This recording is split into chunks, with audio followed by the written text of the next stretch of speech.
Hi students, this is chapter 9. In this chapter we're going to be talking about singlehood, stay-over relationships, and also cohabitation. Some of the objectives: we'll take a look at singlehood rates and trends. What are stay-over relationships? We will talk about different types of cohabitation and cohabitation rates as well. So kind of moving into singlehood. Singlehood is a growing trend here in the United States. People are staying single much longer. They are delaying cohabitation and delaying marriage. So this is going to include people who are never married, or they are now divorced and single, or they are widowed, their husband or significant other has passed away, and now they find themselves single.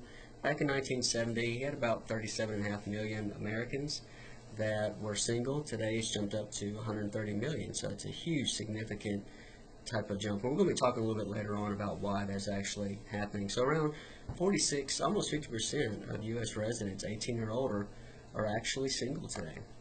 So we take a look at singlehood rates. You can kind of break it down into different reasons. Overall, women are more likely to be single than men, so women do outnumber men, so that does kind of make sense. If you take a look at older women, younger women, older men, younger men, you can kind of see some demographic changes. Younger men are more likely to be single these days. They tend to be dating less and less social than past generations. Older women are more likely to be single than younger women. They tend to live longer than men, and if men are passing away, then that kind of interferes with the dating pool. Also, if they get divorced later, or their husbands or significant others passes away, they're also more likely to be single as well. So there is a difference based on age. Singlehood rates lower as education rates rise. So as education rates go up, we find this trend not only for singlehood but also for cohabitation. As your education levels go up, then singlehood rates tend to go down, and also cohabitation rates tend to go down as well, and more likely to get married. Singlehood rates are also higher in larger cities than smaller, more rural types of areas. There's a lot of young people that live in larger cities. They are delaying getting married. They're focusing on their careers. They're focusing on higher education. And there's a lot of casual dating that goes on in much larger cities. The trends are a lot different than smaller rural areas where there may be more of some social pressure to go ahead and get married. Americans 85 and older have the highest levels of being single. The majority of those are going to be women, since women do live longer than men. So demographically, based on age, women and also those 85 and older are more likely to be single. A lot of factors playing into singlehood rates. The women's movement gave women a lot more educational opportunities. It gave them a lot more opportunities to become employed, and so this kind of gave them a lot of financial freedom to stay single longer. You got the hippie movement back in the 1960s that really kind of challenged the status quo of getting married young and having kids, and so it kind of opened up to alternative types of lifestyles in America. Got a lot of different medical advancements. It's also allowed people to stay single longer. You have different types of birth control pills, and you have various types of sterilizations, like tubal ligations for women and vasectomies for men. So this also allows people to kind of stay single longer and maybe not get married at all. Got a lot of younger adults that are living at home longer today. It can be expensive to move out, and so if they're staying home longer and staying with their parents, maybe they're focusing on their school and their hobbies, and so it does kind of affect dating as well.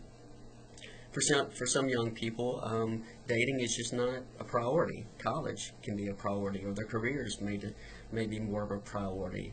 Sometimes people's personalities can play into this.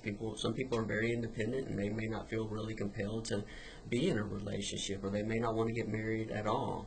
People who are financially independent, they can be a little bit choosier when it comes to getting married and who they want to date, especially women these days. And also divorce. Divorce is more socially acceptable these days. There's not really the stigma that there used to be, and so people tend to be more inclined to go through a divorce and to be single again. So those are some of the high points of singlehood rates and singlehood. Let's take a look at what are stay-over relationships. Stay-over relationships, these are intimate relationships. These are people that are in a committed relationship with each other. They are just not living together with each other.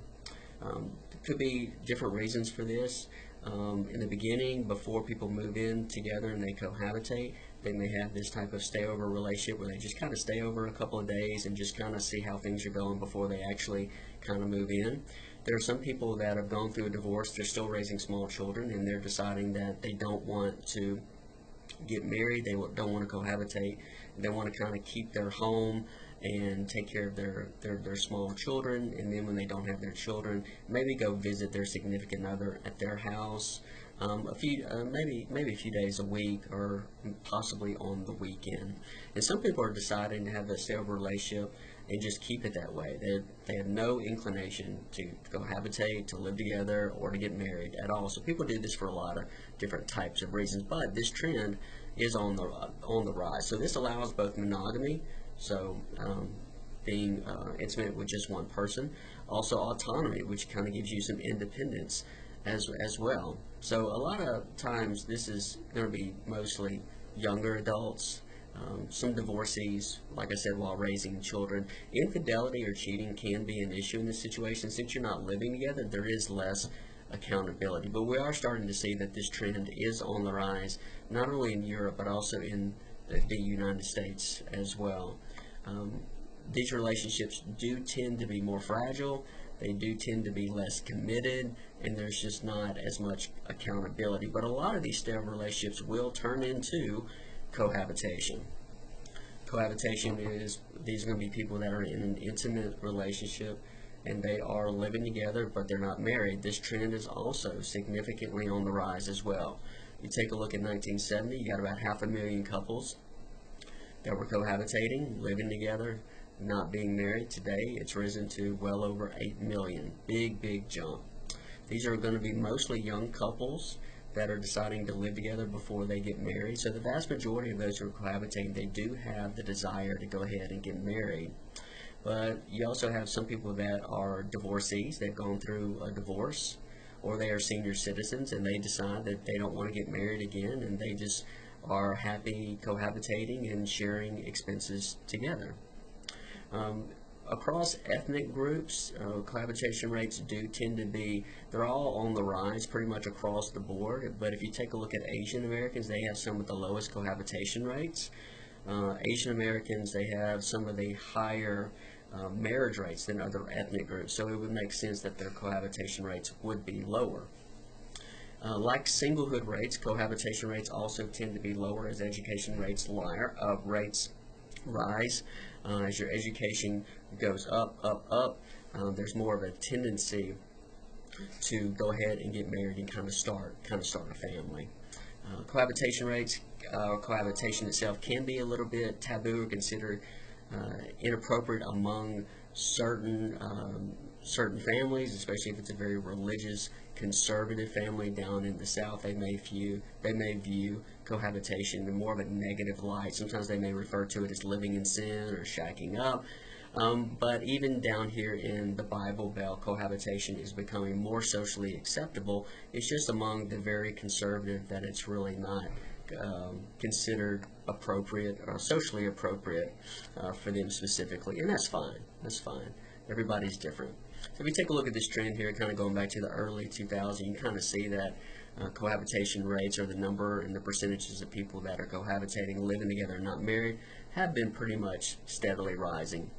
And obviously, that's going to have a direct effect on marriage rates. So if cohabitation rates are going up, it makes sense that the overall marriage rates have been going down, and marriage rates have been going down for several decades. With that, there are different types of cohabitation.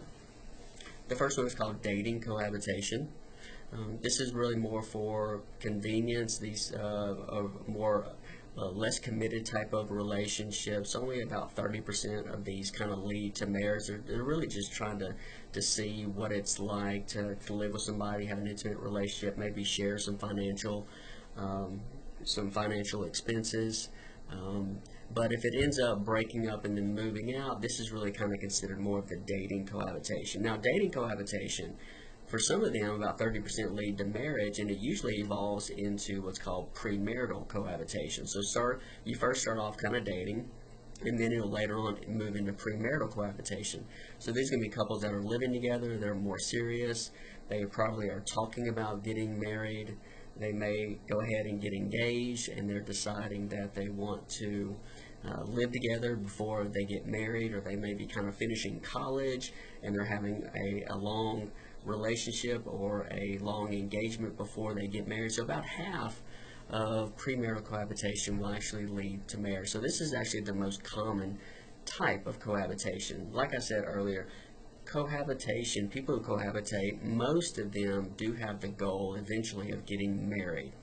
Some do not, though. This is called substitute marriage.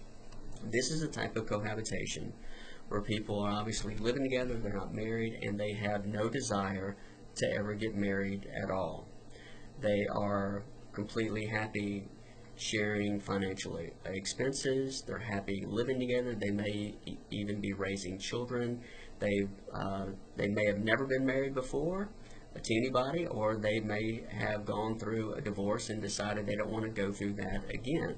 So there's young people that are deciding on substitute marriage.